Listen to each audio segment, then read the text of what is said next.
Tompoko lahy sy tompoko vavy faly mitsidika ny tokantranonao indray amin'izao alina izao manasanao avy hatrany anaraka ny vaovao ao anatin'ny politika hatrany ary no jerentsika aloha isan'ny niandrasany maro mofo tamin'ity androany ity ny famoahan'ny CES ny valim-pifidianana araka rehefa niandrasana azy tokoa moa dia androany ary no namoaka n'izay valim-pifidianana raikitra momba ny fifidianana sy mba mamoaka izay ny teo anivy ny fitsarana manokana misana ny fifidianana na ny CES mbola sy nianarany sy mba mambahoaka araka amin'ny 10 amin'ny zato anefa no navoaka ny CES farim-pifidianana efatra mantsy no fantatra fa tsy maintsy mbola averina ny fifidianana ao amin'ny fitatery ny Vola Ravoavy sy Stéphane Zafimandimby ny anjinjinin'izay. Solombavam-bahoaka ny Madagasikara 720 amin'ny zato amin'ireo toerana raiky amin'ny 10 amin'ny zato no navoaka ny fitsarana manokana misana amin'ny fifidianana androany ny anarany.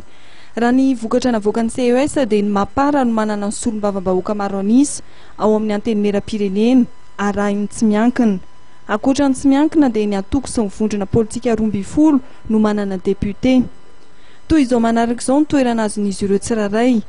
Mapara nahazo toerana 720, ny tsy miankina 420, fahatelo mouvance Ravalomanana sy ny Zanakidada 20, fa efatra ny MMM 520. Toerana 10 avy no azon'ny Arakisika sy Leader Fanilo.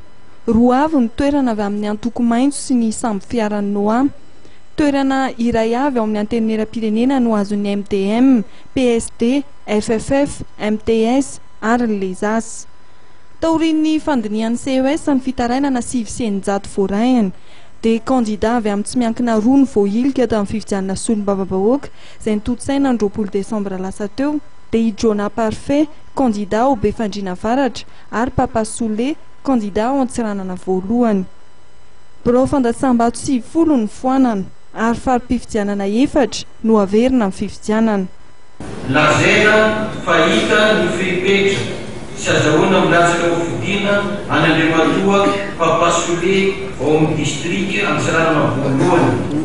Andiny ny faharoa ambin'ny folo foana ny raharaham-pifidianana tao amin'ny birao fandatsambato misa 720 noho ny tsy fanatanterahana ireo fehipetra ilaina takin'ny lalàna.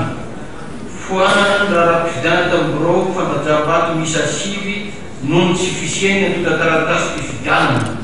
Foana ny raharaham-pifidianana tamin'ny birao fandatsambato misa 20 noho ny fisiany lesoka momba ny boka-pifidianana.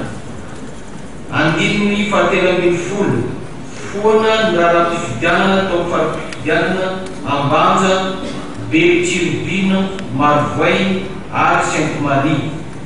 Didina ny famerenana ny fifidianana solombavam-bahoaka amin'ireo farim-pifidianana voalaza teo ireo araka ny andininy fahaenina amin'ny 30 amin'ny fehezan-dalàna momba ny fifidianana sy ny andininy voalohany amin'ny lalàna naharana faharoa ambin'ny folo aotra roa arivo tsipika aotra teny 420 tamin'ny 19 Jolay izay karakarainy voamieram-pirenena ho an'ny tena momba fifidianana ho an'ny tetezamita.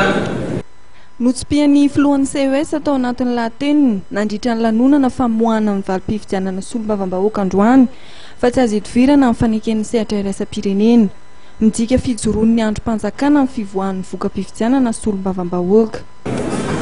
Tsy mora no nahatongamana amin'izao dingana zao satria miisa 700 ny isan'ny fitoriana manerana ny faritra nosy tonga taty amin'ny fitsarana manokana.